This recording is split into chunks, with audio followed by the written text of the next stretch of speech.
નમસ્કાર દર્શક મિત્રો,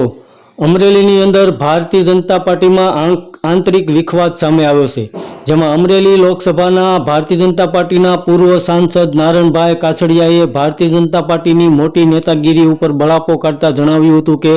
અમરેલીની અંદર સિનિયર મોટા નેતાઓ હોવા છતાં નવા જ ઉમેદવારને ટિકિટ આપવામાં આવી, જેને લઈને તેઓએ કહ્યું હતું કે કોંગ્રેસની સામે ભારતીય જનતા પાર્ટીને લડવા માટે ખૂબ જ મહેનત કરવી પડી, કારણ કે કોંગ્રેસ પાસે એવા સક્ષમ કાર્યકરો નથી, છતાં પણ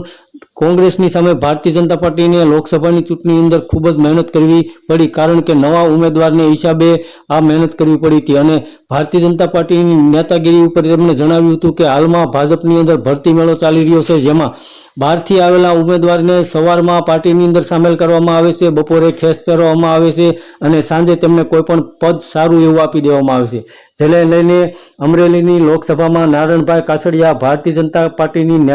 નેતાગીરીને લઈને નારાજ થયા હોય તેવું દેખાઈ રહ્યું હતું.